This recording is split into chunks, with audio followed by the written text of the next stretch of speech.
Isso é Bahia. Eleições 2022. A Tarde FM. Durante um evento que reuniu o presidente nacional do PSOL, Juliano Medeiros, na semana passada aqui em Salvador, o pré-candidato ao governo da Bahia pelo partido, Kleber Rosa, destacou que a sigla, historicamente, possui mais votos nos setores de classe média, mas, no processo eleitoral deste ano, a chapa majoritária vai ter um perfil extremamente popular.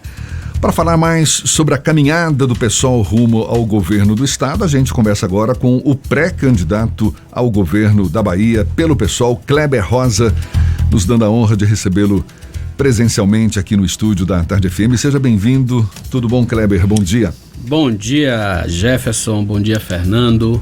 Bom, a honra é minha estar aqui com vocês, né, nesse espaço de comunicação tão importante para todo o estado da Bahia, né, com audiência significativa. Então, uma oportunidade de estar aqui conversando com os ouvintes.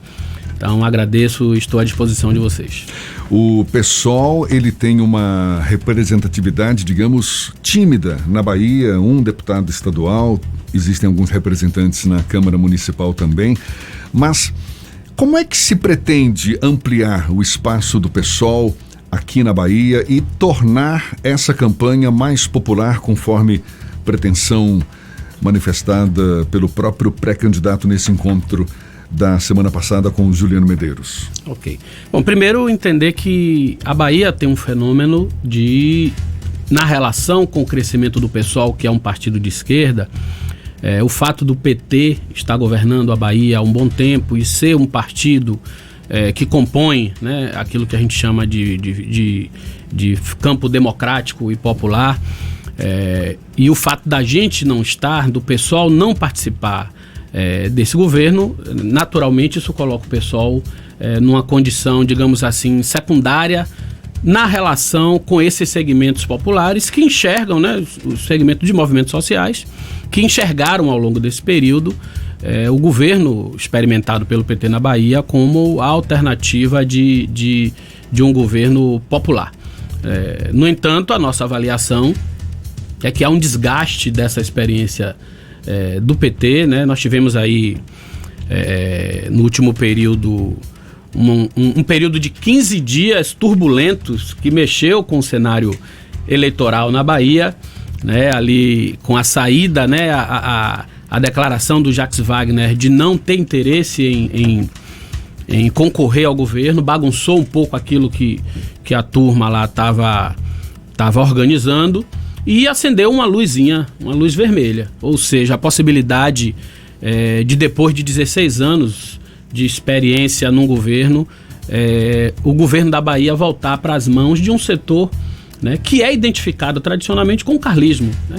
Então, ainda que o PSD de Otto Alencar esteja compondo o governo do PT, mas é um setor identificado com o carlismo, né, com o carlismo tradicional, as relações históricas de Otto Alencar com a ACM.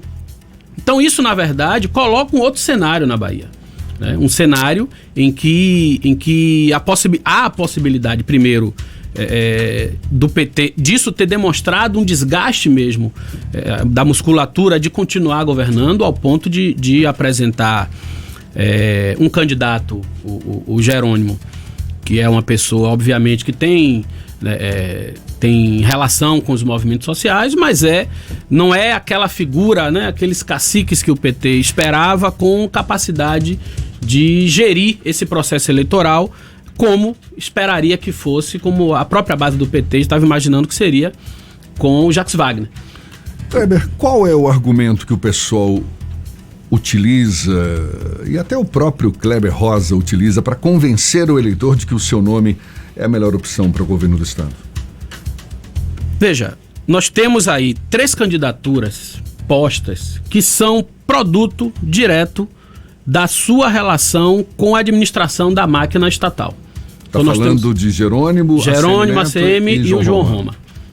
Nós temos o Jerônimo, que vem para essa eleição e já demonstrou que esse vai ser o perfil da sua candidatura, para defender o mandato e o governo de Rui Costa, né?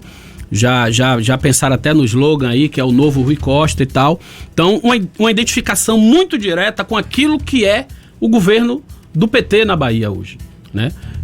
Nós temos, por outro lado, o ACM Neto, que tem como principal cartão postal da sua campanha a sua experiência na Prefeitura de Salvador.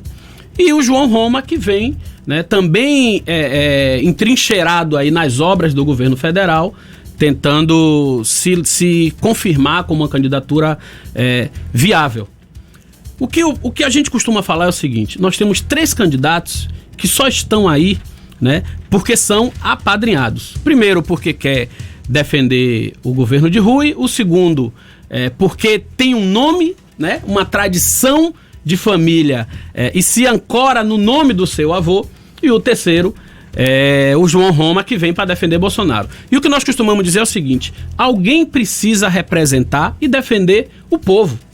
A verdade é que nós temos exemplos de gestões governamentais que secundarizam as políticas que são ou que deveriam ser voltadas para a inclusão social, que deveria ser voltada para a distribuição de renda, que deveria ser voltada para ações que combatesse a desigualdade, que tivesse um programa de habitação que tirasse as pessoas das ruas. A gente vê aí agora esse período de chuvas, cada noite de chuva é assustador. Vocês que estão aqui noticiando já imaginam o que é que vai ser noticiado: são deslizamento, morte, desabrigados. Ou seja, enquanto isso, nós temos uma obra feita pela prefeitura, que é o seu principal cartão postal, digamos assim, né, para sua gestão, feita aqui na Avenida ACM, e que na verdade transferiu o engarrafamento do solo para o viaduto. Quer dizer que o argumento é oferecer uma opção de uma maior representatividade popular. Sem dúvida nenhuma. É esse o foco. Sem dúvida nenhuma.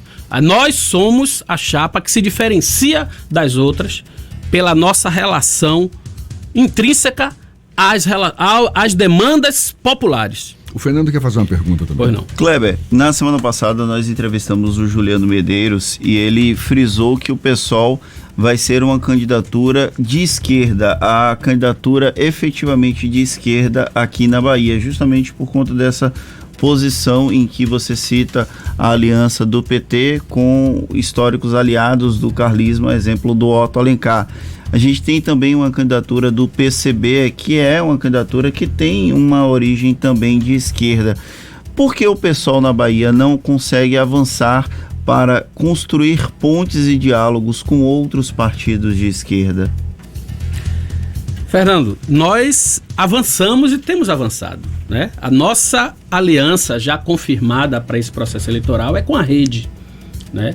E isso não é pouca coisa. A Rede é um partido que surge também justamente dessa necessidade crítica ao que foi a gestão do PT, né, no que diz respeito às reformas, sobretudo as reformas trabalhistas, a sua relação com o meio ambiente. Então, do ponto de vista da sua origem, o PSOL e a Rede, né, tem ali a sua essência. São costelas do PT, digamos, retiradas no passado.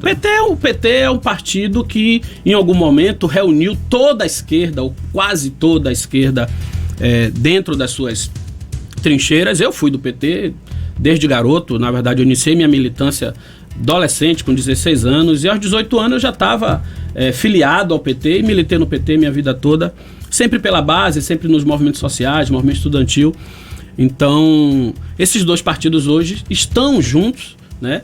Nós estamos, inclusive, construindo a nossa chapa para as eleições proporcionais, para deputado federal, para deputado estadual. Agora, óbvio, assim, existem diferenças. A esquerda, né, é um segmento político que não se orienta por acordos, que não se orienta, que se orienta pela política. Quando a gente se orienta pela política, pelas convicções, o diálogo ele precisa ser feito a partir dessas questões. E nem sempre é possível a gente chegar a um ponto comum que permita estar junto. Então, a candidatura do PCB é uma candidatura importante, é uma candidatura do campo da esquerda. Com certeza, os camaradas vão trazer também um posicionamento crítico ao governo de Rui Costa, que é um governo de centro-direita, né? Pelas suas alianças, é nítido pelas alianças e pela política que desempenha. Né? Quando a gente vai olhar o exemplo mais evidente disso é o que o governo Rui Costa faz na segurança pública, né? Que é uma política claramente conservadora, que é produto das suas alianças e das concessões que tem que fazer aos setores conservadores que estão compondo, né? Setores, inclusive, que expressam uma posição conservadora próxima, inclusive, do bolsonarismo, como é o caso do Isidório, né? Que um defensor, inclusive, contrário às políticas de inclusão das comunidades LGBTQIA+, né? Enfim, se posiciona de forma conservadora. Então, como é que o governo lida com essa base? Fazendo concessões e se tornando um governo de centro-direita. A nossa avaliação é que é um governo de centro-direita. Justamente por isso, eu volto um pouco para a pergunta anterior do Jefferson.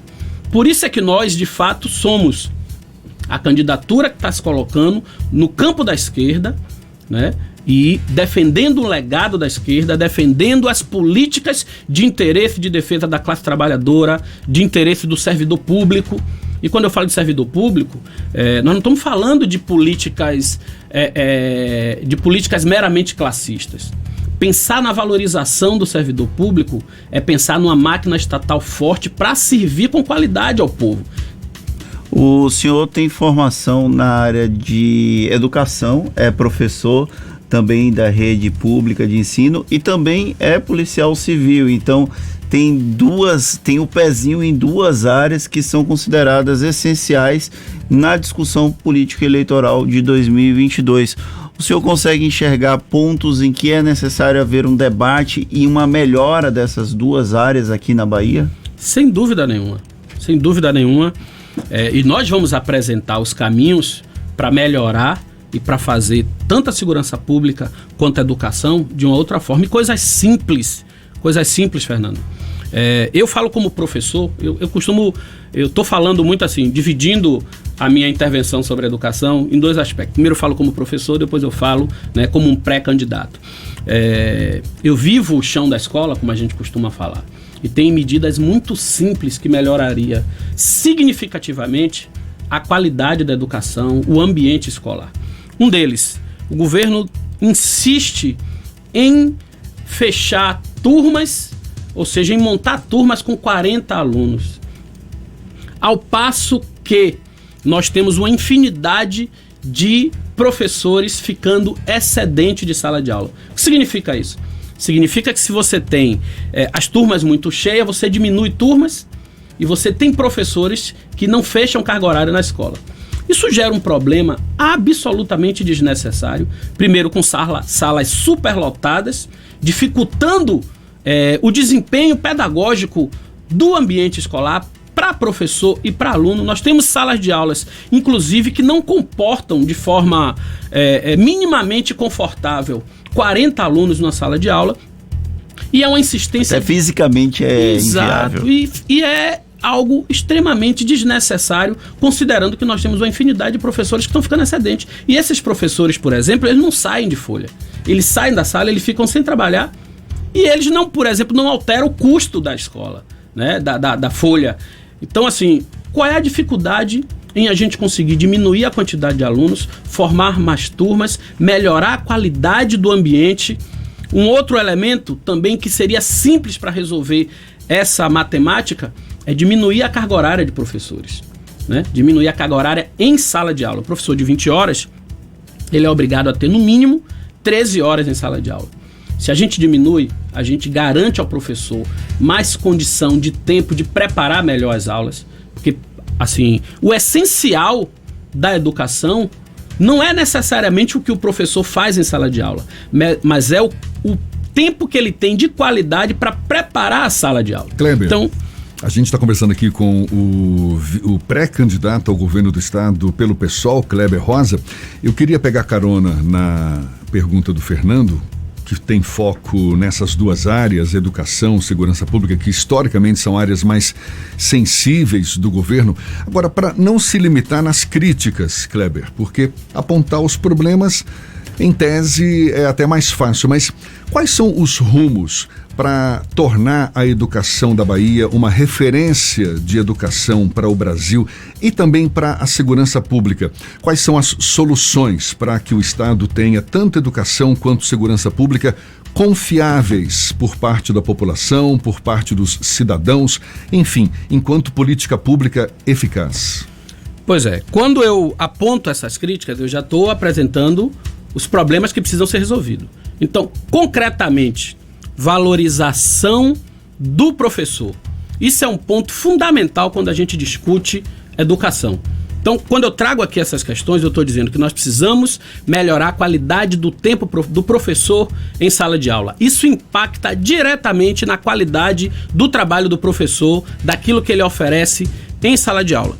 Um outro elemento, nós precisamos desmilitarizar a educação. A educação? Você tomou um susto, mas é isso. Nós temos um processo de militarização da educação, né? Existe um movimento feito pelo governo do estado ao longo desse período que está entregando as escolas públicas para a gestão da polícia militar. Então nós temos crítica à segurança pública, né? Crítica a essas que eu vou colocar logo em seguida e apresentar as soluções, como você sugere. Então, assim, nós temos um processo de militarização, de entrega das escolas à polícia militar. Então, é absurdo imaginar que um governo consegue, com o argumento de que a escola é melhor, é mais organizada, tirar da Secretaria de Educação a gestão direta, entregar à polícia militar. É quase um atestado de incompetência. Isso, inclusive, mexe na concepção que nós precisamos defender de educação, né? Então, eu tenho dito, nós precisamos de mais Paulo Freire, nós precisamos de mais Anísio Teixeira. E quando eu falo em Paulo Freire e Anísio Teixeira, é pensar a concepção, é repensar a concepção do que se faz de educação na Bahia a partir desses pensadores. Então, quando a gente pensa isso, a gente mexe no currículo, a gente mexe na relação professor-aluno. Isso é um elemento do ponto de vista da concepção de educação. E a segurança pública? A segurança pública, o foco é um pouco semelhante. Desmilitarizar, menos foco na ação bélica, que é promovida sobretudo pela Polícia Militar, que é a corporação que tem essa função, né, de enfrentamento, e mais investigação. Para isso nós precisamos, assim, se você for hoje numa delegacia, você vai ver que as delegacias estão abandonadas. Nordeste de Amaralina, 28ª delegacia. Um complexo gigantesco daquele, com mais de 50 mil habitantes. E se você for hoje no serviço de investigação da 28ª delegacia, você vai ver 5 policiais, 6 policiais. Isso não é sério. Você não pode supor que um trabalho investigativo que lide com a questão da violência a partir desse lugar, da inteligência e da investigação, pode ser resolvido dessa forma. Kleber. Enquanto isso, a gente tem um aparato cada vez maior da Polícia Militar, né, se dividindo em operações, se dividindo em corporações, e todas com foco na ação de enfrentamento, produzindo mais violência. Kleber, para a gente encerrar, rapidinho aqui, o senhor é também um ativista do movimento negro. Qual é a mensagem que deixa para os negros, para os afrodescendentes, enfim, enquanto política pública para fortalecer não só o movimento negro, mas para combater esse racismo estrutural que a gente tem na nossa sociedade? Por favor. A mensagem é essa, né? Que o racismo, ele é um fenômeno que não se expressa apenas pela relação pessoal, né? Ele é um fenômeno que opera nas relações institucionais e que produz desigualdade, que influencia, inclusive, a própria política pública pensada e desenvolvida pelos entes governamentais. Então, para nós apresentar uma chapa, inclusive, né, tanto liderada por mim quanto pela professora Tâmara Azevedo, como duas pessoas que têm origem no movimento negro, que têm embasamento no debate, profundo debate sobre o racismo, isso permite que a gente, na máquina do Estado, compreenda como esses fenômenos operam e como a gente consegue enfrentar isso fazendo políticas transversais. Eu, inclusive, não gosto da ideia de ter secretarias específicas de combate ao racismo. Não gosto. Isso tem no Estado, isso tem na Prefeitura. Para mim, o racismo ele é transversal. ele precisa ser política transversal de todas as secretarias, porque o racismo incide em todas as políticas de Estado, na educação, na segurança pública, na saúde. Então, política transversal em todas as secretarias, é dessa forma que a gente acredita que consegue fazer um governo verdadeiramente popular, de inclusão social e de interesse da população negra e da população mais pobre do nosso Estado. Muito bem, Kleber Rosa, que é pré-candidato ao governo do Estado pelo PSOL, muito obrigado pela sua disponibilidade, boa sorte aí na sua empreitada, seja sempre bem-vindo aqui conosco, bom dia e até uma próxima então. Obrigado, Jefferson, obrigado, Fernando, eu que agradeço, estou sempre à disposição.